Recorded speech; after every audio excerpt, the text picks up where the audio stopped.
নমস্কার বন্ধুরা, আজকে যে রেসিপিটা আপনাদের সাথে শেয়ার করছি এটা কিন্তু খুবই সহজ একটা রান্না, একটু অন্যরকমভাবে তৈরি করা। আজকের রেসিপি হচ্ছে পটল পোস্ত। পটল পোস্ত আমরা সকলেই করি, তবে আজকে আমি যেটা করছি একটু অন্যরকমভাবে।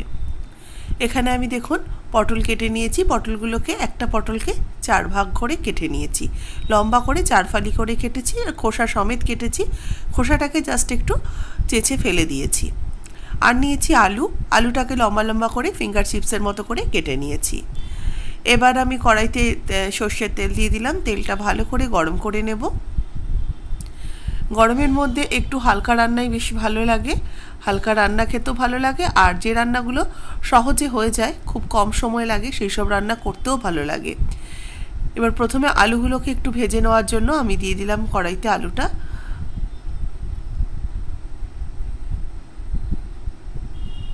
এবার আলুগুলোকে নাড়াচাড়া করে আলুগুলোকে একটু ভাজতে দেব।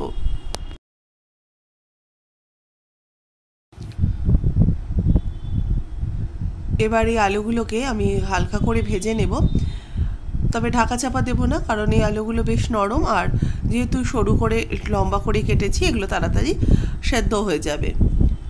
একটু লাল করে ভেজে নিয়েছি আলুগুলোকে। এবার তেলটা ঝরিয়ে আলুগুলোকে উঠিয়ে রাখবো।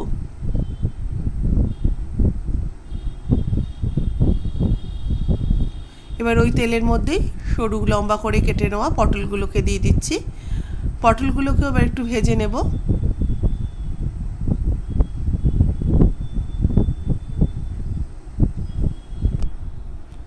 পটলগুলোকেও একটু হালকা করে ভেজে নিচ্ছি, খুব বেশি লাল করে কোনোটাই ভাজার প্রয়োজন নেই।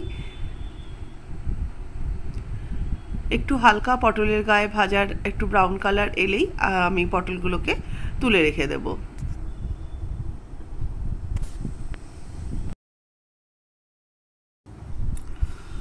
পটলগুলো দেখুন বেশ হালকা করে ভাজা হয়ে গেছে, তবে পটল বা আলু কোনো কিছুর মধ্যেই কিন্তু আমি লবণ হলুদ ব্যবহার করিনি, এমনি জাস্ট ভেজে এগুলোকে উঠিয়ে রেখে দিচ্ছি। এবার এই কড়াইয়ের মধ্যেই দিয়ে দেবো আরও একটু তেল। আমি আরও 2 টেবিল চামচের মতো তেল অ্যাড করে দিলাম। এবার তেলটা দিয়ে এর মধ্যে দিয়ে দিচ্ছি একটু 5 ফোড়ন, আর দেবো একটা শুকনো লঙ্কা ফাটিয়ে দিয়ে দেবো। 5 ফোড়ন আর শুকনো লঙ্কাটাকে একটু ভাজা ভাজা করে নেব। এবার দিয়ে দেবো এর মধ্যে একটুখানি রসুন কোচানো, এই 4-5 কোয়া মতো রসুন আমি ছোটো ছোটো করে কুচিয়ে নিয়েছিলাম, দিয়ে দিলাম এগুলো। এবার রসুনটাকে একটু হালকা করে ফ্রাই করে নেব। রসুনটা ভাজা হয়ে গেলে দিয়ে দিচ্ছি কোচানো পেঁয়াজ। পেঁয়াজ আর রসুনটাকে এবার ভালো করে ভাজা ভাজা করব। আর পেঁয়াজটা যদি কেউ পছন্দ না করেন, এই রান্নাতেই পেঁয়াজ আর রসুন বাদ দিয়েও কিন্তু নিরামিষের দিনে এরকম পোস্ত তৈরি করে নিতে পারেন।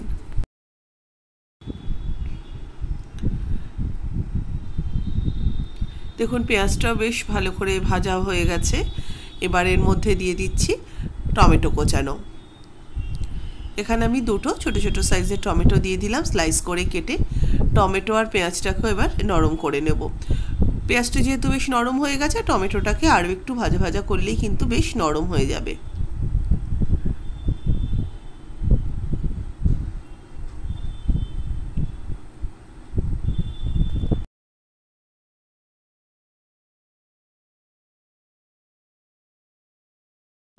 টমেটো নরম হয়ে গেলে দিয়ে দেব 1 চা চামচ হলুদ গুঁড়ো, 1/2 চা চামচ শুকনো লঙ্কার গুঁড়ো।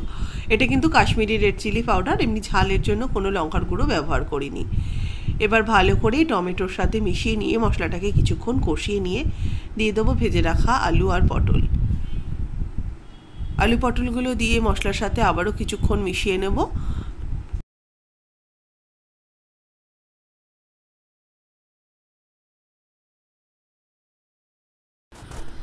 ভালো করে মিশিয়ে নিচ্ছি। মশলা কষানো হয়ে গেলে দিয়ে দেবো এবার স্বাদ মতো লবণ, আর দেবো সামান্য একটু জল।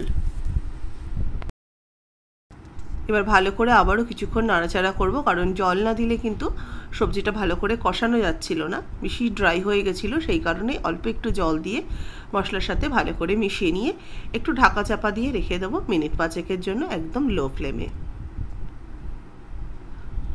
5 মিনিট পর ঢাকাটা খুলে নিচ্ছি। দেখুন সবজি মোটামুটি আমার কিন্তু নরম হয়ে এসছে, আর এগুলো বেশ গামাখা গামাখা হয়ে গেছে, মশলার সাথে খুব ভালো করে কষানো হয়ে গেছে। এবার দিয়ে দেবো পোস্ত বাটা। এখানে আমি 3 টেবিল চামচ পোস্ত আর 2টো কাঁচা লঙ্কা দিয়ে মিক্সিতে পেস্ট করে রেখেছিলাম, সেই পোস্ত বাটাটা দিয়ে ভালো করে আমি মিশিয়ে নিচ্ছি।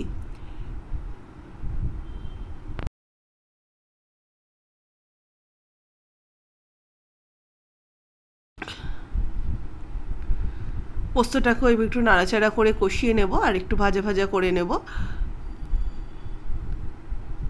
পোস্তটা দেখুন বেশ অল্প অল্প করে আমি একটু ড্রাই করে নিয়েছি, মানে একটু ভাজা ভাজা করে নেব পোস্তটাকে।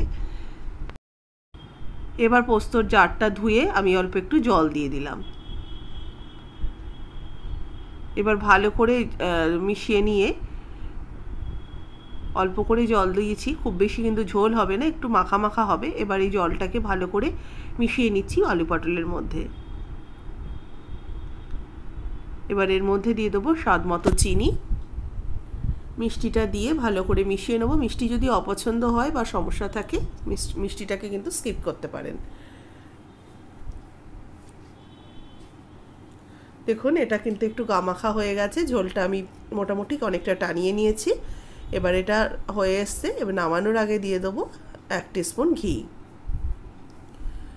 ঘিটা দিয়ে পোস্তর সাথে ভালো করে একটু মিশিয়ে নিয়ে, হালকা হাতে ভালো করে মিশিয়ে নিচ্ছি। সেটা কিন্তু আমার